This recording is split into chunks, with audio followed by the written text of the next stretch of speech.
Se desató la lluvia fuerte. Muy buenas noches, son las 19:05 del viernes 9 de octubre de 2020. Estamos en el Palacio Nacional de México, en la Ciudad de México, y vamos a iniciar la conferencia de prensa diaria sobre COVID-19, la pandemia causada por el coronavirus SARS-CoV-2. Hoy tenemos el informe técnico y tenemos el semáforo. Es viernes de semáforo. Tenemos algunos cambios que es importante tomar en cuenta.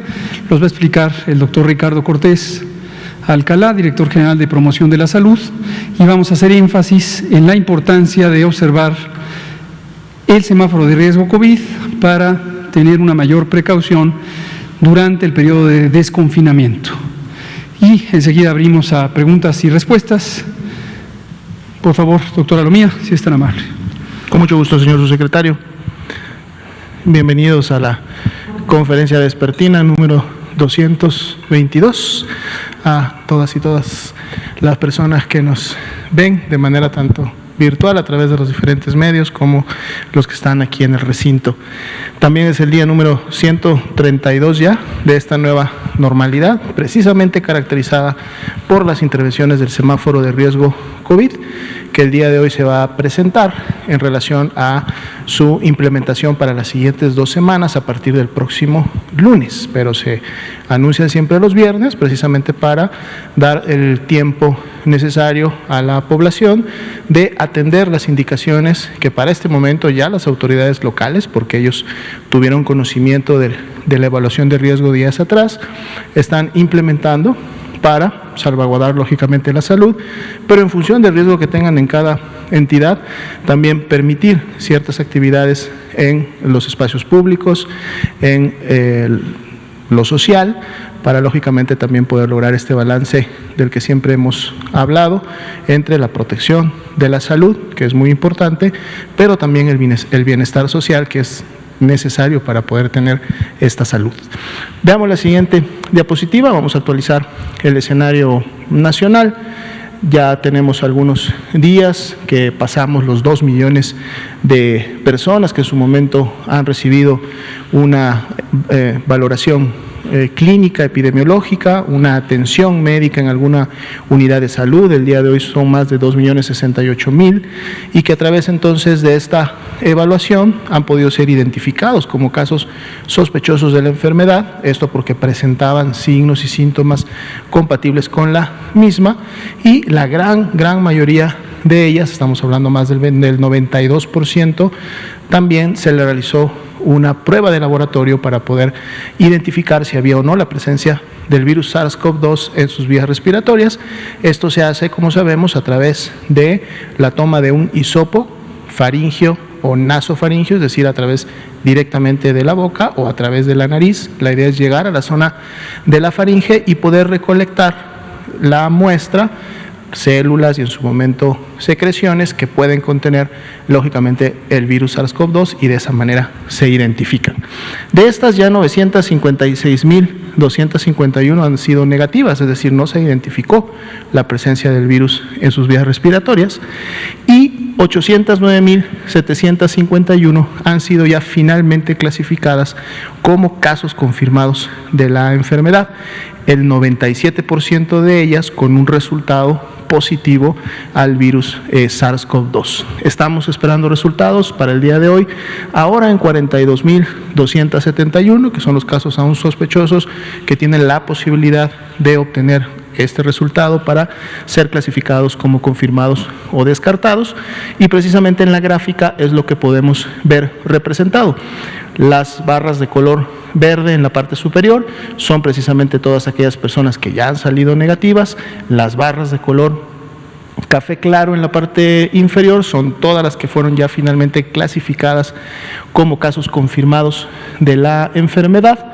Podemos ver esa incremento que teníamos y que prácticamente lo vimos desde inicios de la semana, en la semana 39 en relación a la 38, lo hemos tenido también en semanas previas. El incremento prácticamente se terminará o estabilizará el día de mañana, que es cuando termina la semana epidemiológica, y a partir del domingo empezaremos a ver el comportamiento de la semana 40 y por lo tanto cómo va la tendencia en relación al comportamiento de la epidemia. Ya veíamos que el porcentaje de positividad también había disminuido en relación a la semana anterior, es decir, de la 39 a la 38. Sin embargo, el día de hoy lo tenemos en 39%. Vamos a ver si cierra la semana el día de mañana en este 39%, que de todas maneras es una disminución en lo que veíamos a semanas previas, donde habíamos cerrado con 40 o más de porcentaje de positividad. Veamos la siguiente diapositiva. Son los casos ahora estimados y las defunciones estimadas. Vean ustedes que el número de casos estimados se incrementa en relación a los casos clasificados solamente como confirmados. Los confirmados estimados son mucho más, son más de 120,000 casos, y esto es porque aplicamos ese porcentaje de positividad a aquellas personas que no tienen muestra o que su resultado no fue todavía emitido, y lo sumamos a los que ya se clasificaron como confirmados, y entonces precisamente estamos estimando que independientemente de los clasificados como confirmados, realmente pudiéramos tener todavía más, y en este caso 939,600 personas que notificadas en el sistema estarían siendo casos confirmados de COVID-19. Y esto lo hacemos para poder tener una curva epidémica que se acerque más a la realidad que el sistema nos está informando. Por eso vemos en su momento que la tendencia puede ser lógicamente más cercana que si solamente tomáramos los puros casos clasificados como confirmados a COVID. Ya veíamos el día de ayer que habíamos llegado a una meseta entre la semana 38 y 39. El día de hoy hay un ligero incremento, es un punto porcentual más. Veremos si el día de mañana este punto pudiera todavía tener un incremento al cierre de la semana. Sin embargo, hasta el momento todavía podemos avisorar que la semana 40 pudiera en un momento determinado todavía salir con o mantener la tendencia descendente que vemos viendo desde la semana 30. Las defunciones sí continúan con una tendencia descendente mucho más clara, mucho más marcada, menos 29% entre la semana 38-39 y la tendencia descendente ya prácticamente en las últimas 7-8 semanas. El porcentaje o proporción de personas que iniciaron con signos, síntomas de enfermedad en los últimos 14 días sí se ha mantenido en este 4%, que representa la epidemia activa precisamente en el país, siendo 39,364 las personas que por la temporalidad del inicio de sus signos y síntomas, todavía pueden en un momento determinado seguir transmitiendo la enfermedad y, lógicamente, generándose más contagios. Veamos la siguiente diapositiva, cerraríamos con la ocupación y disponibilidad hospitalaria. Volvemos a tener para el día de hoy la disminución de un punto porcentual en lo que se refiere a las camas generales. De 28 bajamos el día de hoy a 27, aunque hemos visto que ha estado prácticamente moviéndose entre estas cifras, bastante estable. Todas las entidades tienen al menos la mitad de sus camas disponibles, y entidades con disponibilidad tan elevadas como de un 90, 96, 97%, como son Tlaxcala, Chiapas y Campeche. Veamos la siguiente diapositiva, donde nos enfocamos a las camas con ventilador para los pacientes graves, más críticos, y que necesitan de esta atención especializada. Aquí también 24%, seguimos al mismo nivel de ocupación que se tenía el día anterior, que además es muy bajo, deja 8,190 camas con ventilador disponibles en caso de ser necesarias, gran disponibilidad en prácticamente todas las entidades federativas, siendo esta inclusive por encima del 80% de disponibilidad en más de la mitad de las entidades federativas. Sería la actualización para esta noche. Gracias, doctor José Luis Salumía. Le pido al doctor Ricardo Cortés, si es tan amable ahora, de comentarnos sobre el semáforo para la siguiente quincena. Muchísimas gracias, doctor López-Gatell. Muy buenas tardes a todas y todos aquí en Palacio Nacional y en sus hogares. Hay cambios en el nivel de riesgo epidémico. Hemos hablado en múltiples ocasiones sobre cómo nuestra epidemia nacional se compone de 32 epidemias locales y cada una de esas epidemias locales, estatales, se conforma de diversas epidemias municipales. Inclusive hay dentro de cada municipio puede haber diferentes áreas, diferentes colonias, barrios, códigos postales, como sea que quien conoce más el terreno, que son las personas titulares de los gobiernos estatales y de los gobiernos municipales, como sea que ellos analicen también su información local, son diferentes epidemias. Entonces, para este próximo semáforo que inicia a partir del próximo lunes y tendrá una vigencia de 2 semanas, tenemos un incremento de riesgo moderado a alto, es decir, del color amarillo al naranja, de 7 entidades federativas. 5 entidades disminuyen su riesgo de alto a moderado, es decir, bajan del nivel naranja al nivel amarillo, y 20 entidades federativas de nuestra República mantienen su nivel de riesgo. La siguiente, por favor. Este es el mapa. Aquí están las entidades federativas que están en amarillo, en naranja y en verde. El estado de Campeche. Es muy importante que cada uno de nosotros veamos en qué nivel de riesgo está nuestro estado. ¿Por qué digo que es importante? Porque esta herramienta de estimación de riesgo, también ya lo hemos comunicado en diversas ocasiones, no es una evaluación sobre las políticas públicas, no es una evaluación sobre el comportamiento del empresariado, no es una evaluación de nada, es una estimación de cuál es el riesgo que tengo yo como persona si salgo a la calle a hacer mis actividades habituales cuando el riesgo es alto o el riesgo es máximo, y además de no cuidar ese tipo de actividades, no lo hago con las debidas medidas de precaución, las medidas básicas de precaución. Entonces, la siguiente, por favor. Seguimos en 0 entidades con máximo riesgo, el color rojo. 17 entidades ahora se encuentran en un riesgo alto, 14 entidades en riesgo moderado y 1 entidad en riesgo bajo. Ahora, estos cambios, como comenté, de las diferentes epidemias dentro de cada país, hablando del nuestro, 32 epidemias diferentes de 32 entidades federativas, y cada una tiene su dinámica interior. Vamos a poner el ejemplo del estado de Chihuahua, que como podrán haberse dado cuenta de la estimación del riesgo anterior que publicamos hace 2 semanas, ahora incrementó un poco su riesgo, y eso fue suficiente para que pasara del nivel moderado al nivel alto.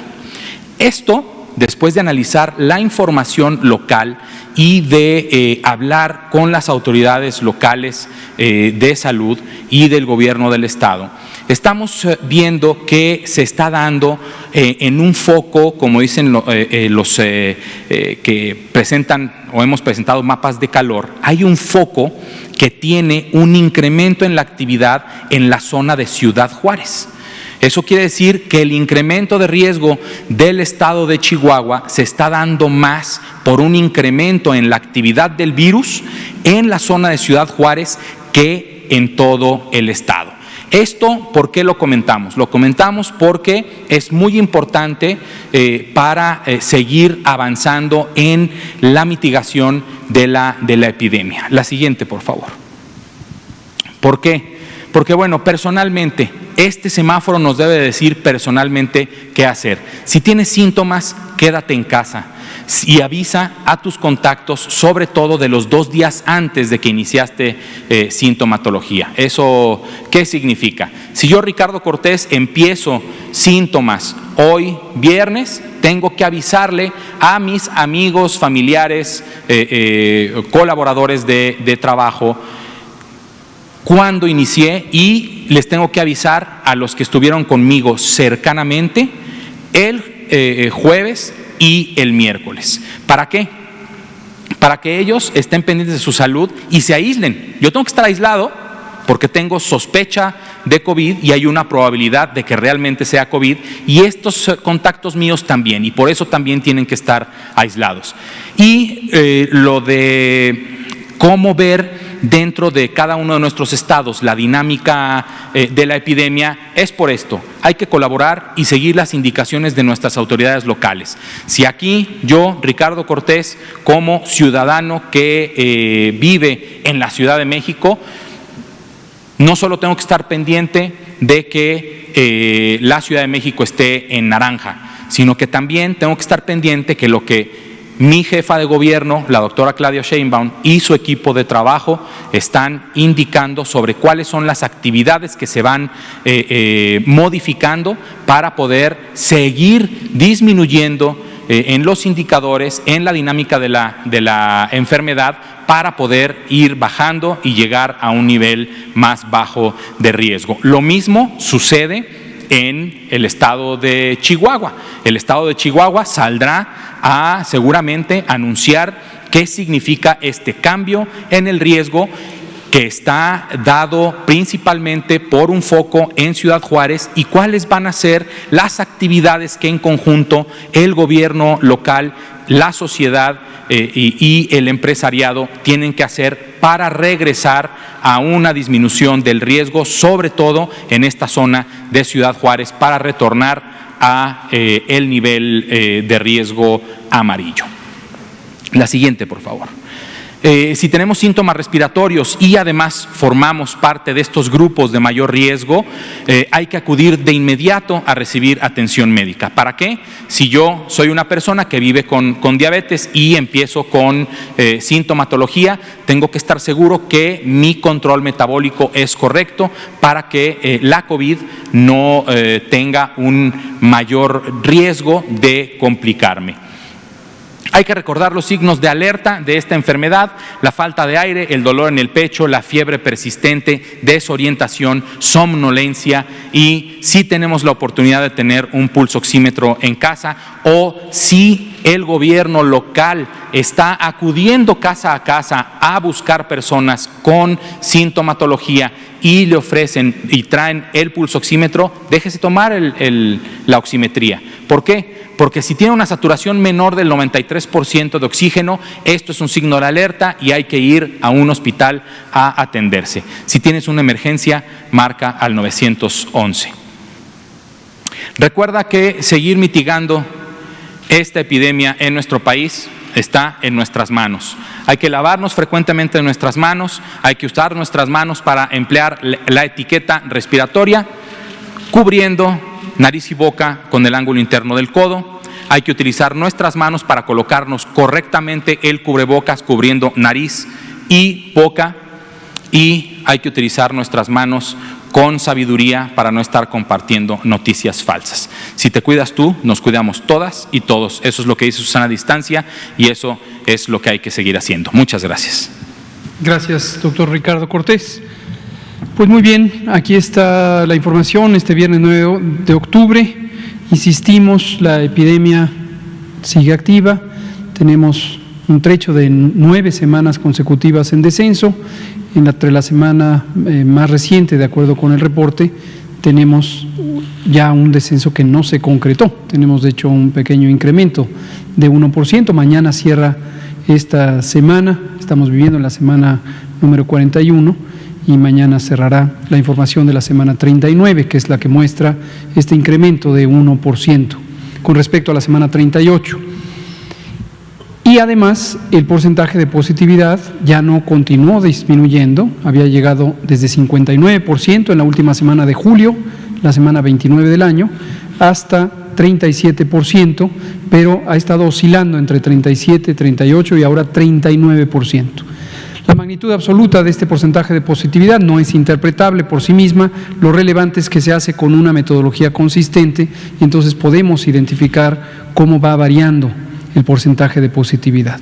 Tenemos que estar al pendiente, no olvidar que las medidas de precaución son sumamente importantes, que todavía no existe un tratamiento médico, farmacológico específico contra el virus SARS-CoV-2, que todavía no existen vacunas que hayan sido autorizadas en ninguna parte del mundo, vacunas que hayan ya demostrado seguridad y eficacia.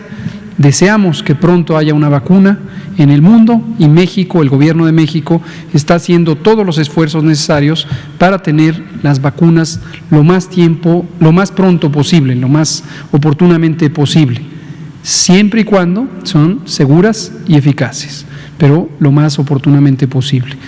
El martes próximo vamos a estar presentando información sobre esto, según ha anunciado el propio presidente de la República.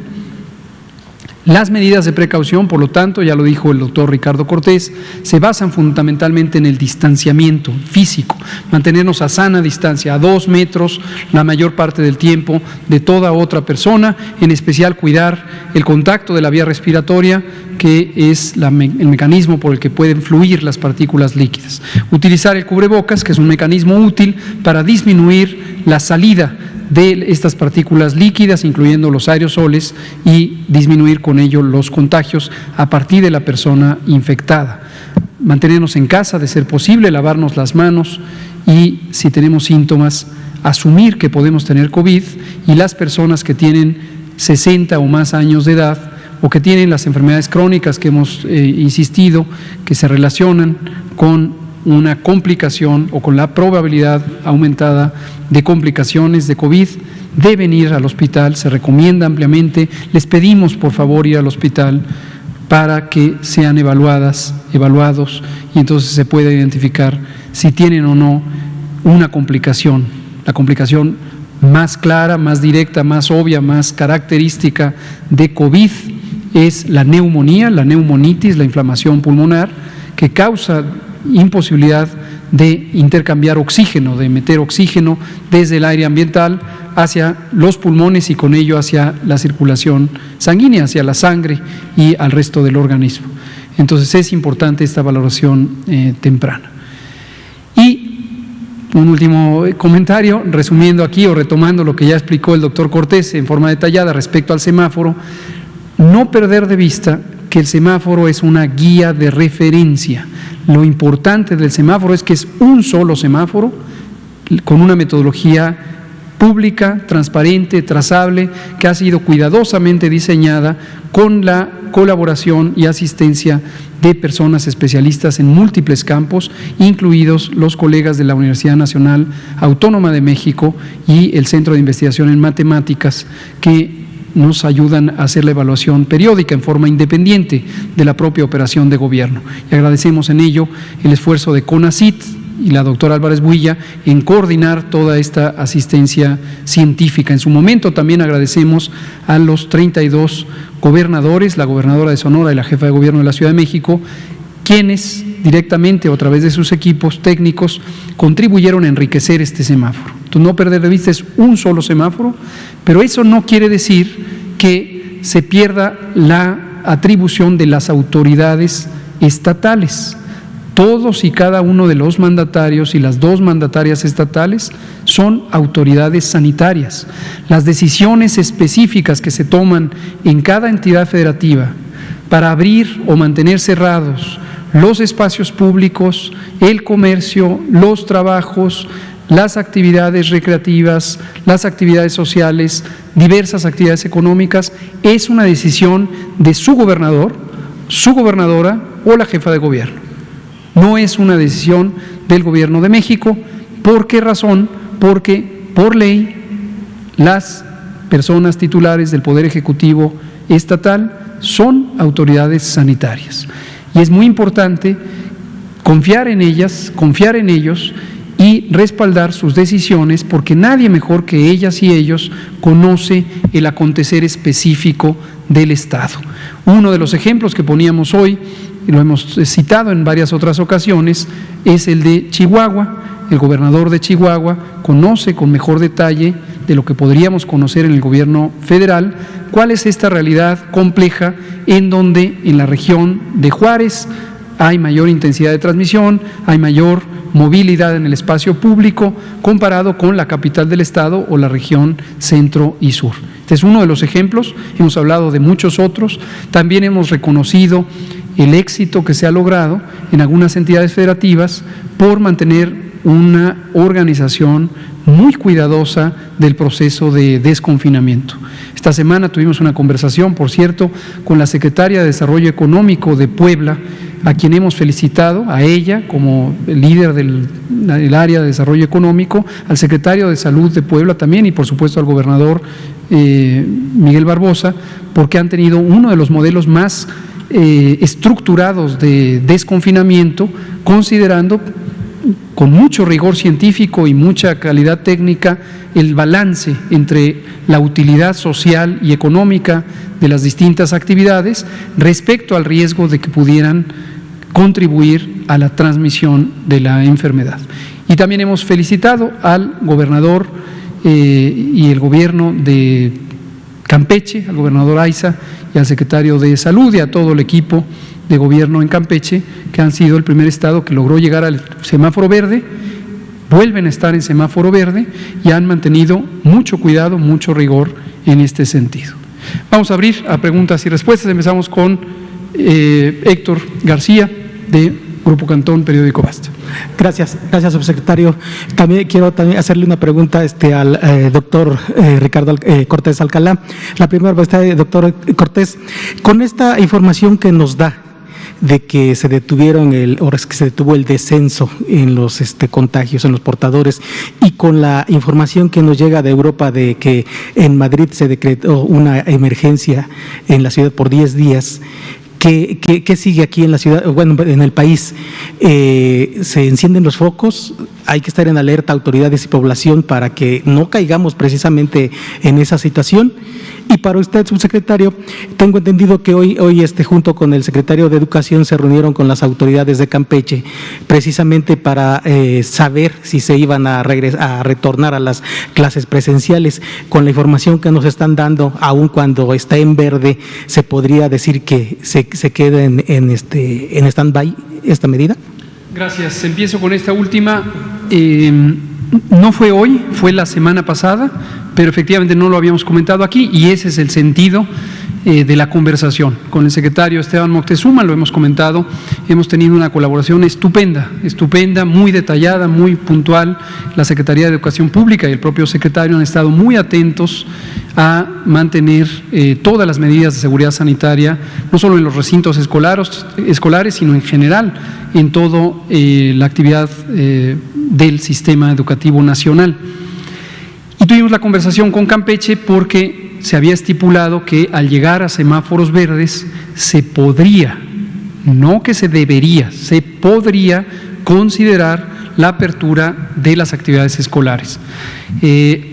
Tuvimos esa muy productiva reunión por videoconferencia con el gobernador Aiza, con su equipo de trabajo, todo su gabinete, y fue muy enriquecedora la conversación. El gobierno de Campeche nos expuso diversas motivaciones para seguir manteniendo una cuidadosa apertura programada, y aunque han tenido el éxito de tener un descenso en la curva epidémica por ya 12 semanas consecutivas y han llegado al semáforo verde, prefieren no abrir las escuelas todavía. Y entonces lo que tomamos una decisión consensuada de manera análoga a cómo las autoridades administrativas y políticas de los estados son autoridad sanitaria, también son autoridad escolar. Y los gobernadores tienen la facultad de decidir sobre la actividad escolar. Es tan buena la comunicación con los 32 entidades, tanto en el sector salud como en el sector educativo, que precisamente a partir de estas reflexiones colegiadas podemos llegar a decisiones de consenso. Y el consenso fue entonces que mantendríamos la observación de cómo se comporta la situación epidemiológica en Campeche y dependiendo la trayectoria, es decir, el cambio respecto al tiempo de los indicadores, reevaluaríamos si es conveniente. Por otro lado, el maestro Moctezuma, el secretario de Educación Pública, ha externado que considera más pertinente que se logre varios estados que estén en verde antes de pasar a la apertura, por distintas razones de la dinámica administrativa y la logística y la actividad también laboral. Sería más deseable que llegáramos a tener un cambio ya más continuo en varios estados hacia la reducción de la epidemia antes de proceder a abrir. Y una que no debemos olvidar, aquí la hemos dicho una y otra vez desde junio, es la predicción de que durante la temporada de influenza, la temporada de otoño-invierno 2020-2021, puede haber un rebrote. Y hemos explicado innumerables ocasiones que el concepto de rebrote no quiere decir que primero hay que llegar a una extinción de la epidemia para después llamarle rebrote. Sencillamente con que cambie la tendencia, llevamos estas 9 semanas consecutivas en reducción, si empezara ahora a aumentar la intensidad epidémica, de acuerdo a los distintos indicadores, la incidencia de hospitalizaciones, la mortalidad, etcétera, hablaríamos de rebrote. Todavía no ocurre esta situación, no nos gustan nada estos estancamientos en la trayectoria de descenso de la epidemia, los que acabamos de comentar, pero hay que mantenernos expectantes. Como hemos dicho también muchas veces, es la convicción de este gobierno que cuando las cosas van bien, se comunican. Cuando las cosas no van bien, se comunican. Esto es un proceso que se hace junto con la sociedad. Tradiciones gubernamentales antiguas, anteriores, eran siempre decir que todo iba bien y cuando las cosas no iban bien, ocultarlas o deformar la realidad o rasurar los datos o censurar. Aquí no ocurre así. Cito a nuestro presidente, somos distintos. Gracias. Muchas gracias por la pregunta y por la oportunidad de dar respuesta, doctor López-Gatell. Creo que hay que ver una principal diferencia entre lo que pasó en España, lo que está pasando ahorita en España y lo que ha pasado en nuestro país. En España su primera ola fue explosiva sin control, totalmente. En un incremento de lo que estoy viendo ahorita en la plataforma de Our World in Data, actualmente España está más o menos un poquito por encima del nivel de su primer ola. La gran diferencia es el tiempo que se ha tardado ahora España del día que empezó esta segunda ola a este momento que está llegando a estos números de su primer ola. Y la diferencia es brutal en número de días. Y nosotros en México, pues tuvimos la fortuna de poder aprender de los demás. Por ejemplo, aprender de España y aprender de Italia, de cómo se presentó tan explosivamente y cuál era el momento preciso de hacer intervenciones no farmacológicas como la Jornada Nacional de Sana Distancia, que ha hecho, que ha sido uno de los pilares de la forma en que nuestra epidemia ha crecido de forma más lenta.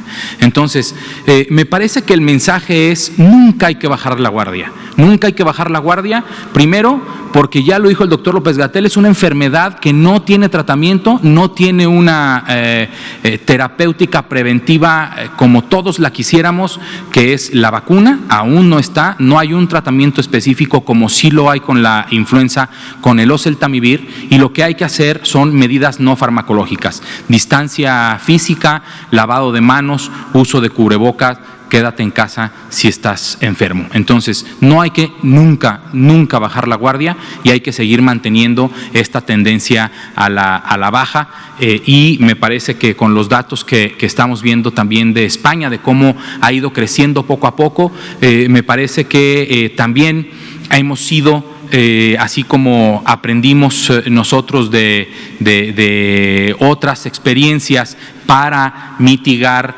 y aplanar la curva, definitivamente aplanada la curva. Eso es lo que significa, en lugar de un crecimiento brutal en 3 días, el mismo número de casos, irlos llevando a lo largo del tiempo para poder manejar también el número de personas que desafortunadamente enferman de la COVID-19. Entonces, mensaje: nunca bajar la guardia y mantener como una nueva cultura en esta nueva normalidad las reglas básicas de prevención. Muchas gracias. Gracias. Liliana Noble, de Pulso Saludable. Gracias. Tengo 3 preguntas, una para cada uno de ustedes. Voy a empezar con el doctor Ricardo Cortés. Doctor, ¿nos podría explicar? He estado analizando, por ejemplo, empieza de una manera muy abrupta esta epidemia y luego como que baja y vuelve a subir, y así creo que, no sé si siempre todas las epidemias se comporten igual, y yo no sé si esto habla de que, ¿por qué cuando bajan? ¿Porque estamos haciendo las cosas bien? ¿O porque el virus se vuelve menos virulento, se desgasta? ¿Esto es posible?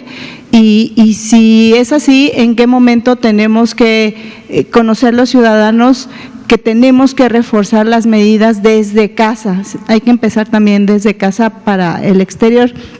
Mi segunda pregunta, doctor Alomía, hay más de 2,000 médicos epidemiólogos en el mundo pidieron cambiar las políticas de lucha contra el COVID-19. Les voy a mencionar algunos de los nombres de estos 2,000 que a lo mejor son gente que conocen: Sunetra, Gupta, Martin Kulldorff, y ellos hablan de la declaración de Great Barrington. En ella piden que las autoridades políticas eviten los confinamientos como respuesta ante el COVID-19, y también con ello se pueda permitir a los jóvenes y a la gente sana regresar a su vida normal, y en cambio aplicar una política de protección focalizada solamente a la población vulnerable. ¿Usted considera, doctora Alomía, que esa podría ser una estrategia viable y que si se pudiera aplicar en algún momento en el país? Y finalmente, doctor Gatell, pues siguen los estudios y los ensayos clínicos de la vacuna de AstraZeneca, pero uno de los participantes tras la prueba dio positivo al virus SARS-CoV-2. ¿Ahí qué sigue? ¿Cómo se visualiza esta vacuna en el trayecto para considerar si va a ser una de las efectivas o no? Gracias. Gracias. Adelante, compañeros. Muchas gracias. Una epidemia tiene diversas formas de comportarse. Depende de muchas cosas. La primera es del tipo de patógeno del que se trata. Esta epidemia empieza con un número importante de casos, un incremento alto en algunos países, en el nuestro, como ya lo explicamos, paulatinamente cómo ha ido caminando la epidemia. Cuando crece muy rápido, también baja muy rápido regularmente. ¿Por qué? Por diversas causas también. Uno, se empiezan a implementar ciertas medidas, en este caso no farmacológicas, para la mitigación. 2, el número de susceptibles que están en la calle crece muy rápido y también se puede acabar muy rápido, dado que además de que crece muy rápido, se implementan las medidas farmacológicas y casi automáticamente el descenso es igual de rápido. Diferente cuando tenemos la oportunidad de tener aprendizajes de otros países y empezamos estas actividades de mitigación en un tiempo previo a que la curva epidémica crezca con demasiada velocidad, que es el caso que estamos viendo en nuestro país. Así es. En relación a la segunda pregunta y de este posicionamiento que menciona, yo podría hacer 2 comentarios. El primero sería que lamentablemente una intervención que en un momento determinado se pueda estandarizar o que sea similar a nivel mundial para todos los países, ¿no? Es decir, no hay una fórmula mágica o única que si yo la aplico en mi país en el cual resido, voy a tener los mismos resultados que los tendría en mi país vecino del sur o en mi país vecino del norte. Es por eso que las intervenciones en materia de salud pública deben de ser siempre diseñadas con base en el conocimiento de la población en la que uno está. Inclusive dentro de un mismo país, esta situación podría cambiar a nivel estatal, a nivel municipal, ¿no? Hay lógicamente lineamientos generales, recomendaciones que la misma Organización Mundial de la Salud realiza en este marco general, pero aún esas recomendaciones deben de ser adecuadas a la realidad de cada país, porque la dinámica social, la cultura, los hábitos varían y cambian de país a país. La geografía, la concentración de personas, la movilidad es diferente. Entonces no hay una intervención como tal que funcione. Es por eso que precisamente uno de los grandes trabajos que se realizó en México fue en un momento determinado proyectar escenarios, es decir, ver cómo se podría comportar la epidemia en diferentes momentos. Esto se estuvo haciendo desde enero, desde febrero, y en función de esos escenarios se diseñaron las estrategias basales iniciales, y en la medida que la epidemia se fue comportando, fue evolucionando, las estrategias fueron en su momento siendo acomodadas, adecuadas a la situación correspondiente, y pues bueno, los resultados de alguna manera los hemos estado viendo en comparación a otros países. El punto 2 sería que, si bien es cierto, los jóvenes, niños, adolescentes, jóvenes, en su momento no pertenecen, o no se ha evidenciado, y esto no solo en México, a nivel mundial, no pertenecen a grupos de riesgo, y que por lo tanto ellos en sí mismos pudieran tener algún problema en relación a la infección, recordemos que estas personas, estos jóvenes, no están solos, viven con padres, viven con abuelos, ¿sí? Estos padres, estos abuelos o ellos mismos pueden en su momento, además de la edad, tener enfermedades crónico-degenerativas. Lógicamente, por encima de los 40 años, esperamos que se incremente más la prevalencia. Entonces, no es tanto un enfoque como tal de este grupo, sí, dejemos lo que se infecte, dejemos lo que se convierta en una… Porque no solamente son ellos, o sea, infectarse, enfermarse, pondría en riesgo a la población con la que ellos viven, con la que ellos se relacionan. Por eso siempre la intención de, si nos cuidamos nosotros, a la vez estamos cuidando a los que viven en nuestro entorno familiar, en nuestro entorno cercano. Esos serían los comentarios. Muchas gracias. Si nos ponen la diapositiva, quisiera aprovechar, complementando lo que dicen mis compañeros, y a propósito de España, que preguntaba Héctor García, mostrar estas curvas epidémicas. Son de ahorita, es la información más actualizada que existe en este portal, Nuestro Mundo en Datos, de la Universidad de Oxford. Y lo que podemos ver, y la información, recuerden, procede de los países. Los países informan, es la misma información que tiene la Organización Mundial de la Salud, la Organización Panamericana, para el caso de la región de América, el portal de divulgación de la Universidad Johns Hopkins, son los datos que tienen todos. Aquí se ve, desde luego, las curvas epidémicas. Esto está en casos por millón de habitante. Son casos de COVID por millón de habitantes, por lo tanto es una comparación apropiada en dos países, España, México, que tienen tamaños poblacionales diferentes. La población de España es un poco más de 65 millones de personas, es decir, casi la mitad de la población que tiene México, gruesamente es la mitad de la población, pero como son casos por millón de habitantes, se puede hacer una comparación directa, por lo menos en términos de la incidencia, que es el número de casos nuevos, precisamente de acuerdo al tamaño poblacional. Pero lo que interesa aquí es ver la trayectoria de dos epidemias. Ya se comentaba, primero en la pregunta de Carlos y ahora en la de Liliana, si esto es común, que pueda haber comportamientos de un primer ciclo de transmisión y luego otro. Desde luego que sí. Es extraordinariamente variante la trayectoria, la forma que tienen las curvas epidémicas. Lo que reflejan es la ocurrencia de un proceso de enfermedad medido por el número de casos en esta situación, casos por millón, respecto al tiempo. Y, como comenta el doctor Ricardo Cortés, no solamente es variante entre países, es variante al interior de países. Aquí, habitualmente los martes, en el Pulso de la Salud, hemos presentado las curvas epidémicas de cada una de las entidades federativas y han visto ustedes trayectorias completamente diferentes. Hay trayectorias en donde sube, baja. Hay otras que se mantiene, sube, baja, sube, baja, sube, baja. Hay otras que subió, bajó, volvió a subir. Hay unas que se mantienen en meseta, etcétera. ¿De qué depende que se comporte de una manera o de otra y por lo tanto que la forma de la curva epidémica sea una u otra? De muchísimos determinantes, muchísimas causas, factores, variables que tienen que ver con la dinámica de transmisión. Le llamamos dinámica de transmisión a el cambio en el tiempo y en el espacio de los contagios.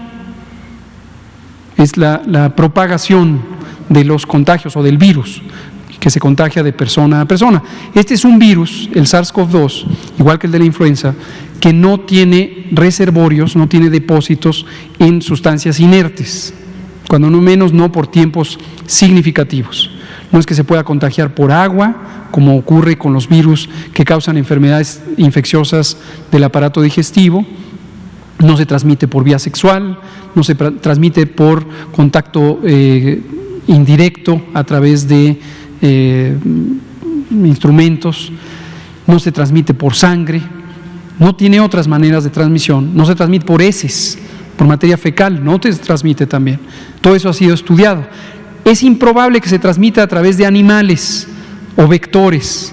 Es una paradoja interesante. Aunque le llegó a la especie humana a partir de otras especies animales silvestres, es improbable que en este momento, durante la epidemia, haya animales, incluidos los animales domésticos, que puedan ser el mecanismo de transmisión.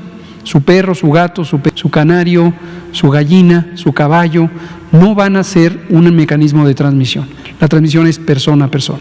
Pero estos son solo unos de los determinantes: la densidad poblacional, la movilidad poblacional, las características de la población en términos de comorbilidades, es decir, de enfermedades previas, donde en México hemos destacado la importancia de las graves y grandes epidemias de diabetes, obesidad, desde luego de las intervenciones. Y aquí hemos hecho este comentario una y otra vez sobre el aplanamiento de la curva. Una vez más lo volvemos a mostrar. Lo que ya decía el doctor Cortés, España tuvo al inicio esta epidemia de carácter explosivo. Esta trayectoria de la epidemia, aumentan los casos día por día de manera muy rápida, es propia, lo mismo pasó en Italia, lo mismo pasó en otros países europeos. A veces, por un desfase de 2 a 3 semanas con respecto a Europa, de 4 semanas con respecto a Estados Unidos y de cerca de 7 u 8 semanas con respecto a China. Y ya teníamos preparadas las intervenciones, a pesar de lo que la infodemia, los actores políticos que han querido distorsionar el lado, y la sociedad española estaba mejor preparada, y la mortalidad que ocurrió aquí es mayor a la que está ocurriendo aquí, porque han logrado adaptar las condiciones de operación de su infraestructura hospitalaria, de actividades comunitarias, y han mitigado importantemente la mortalidad. La mortalidad en España también desafortunadamente ha empezado a crecer. No se ve en esta gráfica, hay una específica de mortalidad, la podemos presentar próximamente, mañana quizá, y verán que sube por aquí y alcanza a la mortalidad que en este momento está teniendo México. La de México va a la baja, la de España va a la alza, como se muestra aquí. Pero insisto en destacar que en el caso español la respuesta ha sido muy buena ahora, a pesar de que existe esta transmisión. Entonces, 2 curvas, 2 historias. Cada vez que pensemos en esto, recordemos, y retomo lo que dijo el doctor Alomía, no hay fórmulas únicas, no hay fórmulas únicas. Existen conceptos generales, pero cada país tiene una realidad, cada país tiene un contexto social y económico, y prácticamente todos los fenómenos de nuestra vida están determinados socialmente, incluida la salud. Característicamente, las condiciones de salud de las personas, de las comunidades, de las poblaciones, dependen de sus realidades sociales y económicas. Nunca olvidemos eso. La tercera pregunta sobre las vacunas. Dato aclaratorio, sí se sabe de manera extraoficial que uno de los participantes en el ensayo clínico de la vacuna de AstraZeneca tiene síntomas, él mismo lo expresó en sus redes sociales, no se ha confirmado, AstraZeneca y las personas investigadoras que conducen el estudio no lo han hecho público, entonces hay que esperar, pero aún suponiendo que fuera una persona con enfermedad, COVID-19, no tiene ningún significado con respecto a la interpretación de los resultados. En primera, porque es un solo caso. El ensayo clínico va a involucrar 30,000 personas. En segunda, porque no sabemos si esta persona recibió la vacuna o recibió el producto de comparación, que en este caso el producto de comparación es otra vacuna que ya tiene licencia, es la vacuna contra el meningococo, por el diseño del ensayo clínico de Astra. Otras compañías utilizan placebo, solución salina, solución que no tiene ninguna expectativa de proteger contra la enfermedad. Entonces, hay que tomar también con cautela, ya lo habíamos comentado, a veces en los medios de comunicación se vuelve muy trascendente algo que científicamente no tiene la menor importancia. Entonces, no lleva a ninguna conclusión. Pero además es esperable que durante los ensayos clínicos de todas las vacunas vamos a encontrar gente que se infecta y padece COVID, tanto en los que son del grupo placebo, es decir, quienes no reciben la vacuna, son el grupo de comparación, como en quienes reciben la vacuna. Difícilmente podemos esperar que las vacunas tengan una protección absoluta, es decir, que nadie vacunado tenga la infección, difícilmente, pero lo iremos comentando.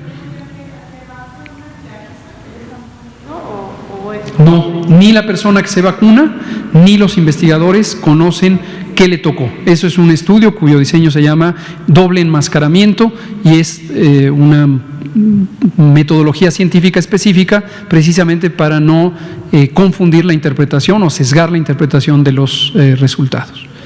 Aquí terminamos, son las 20 horas. Muchas gracias.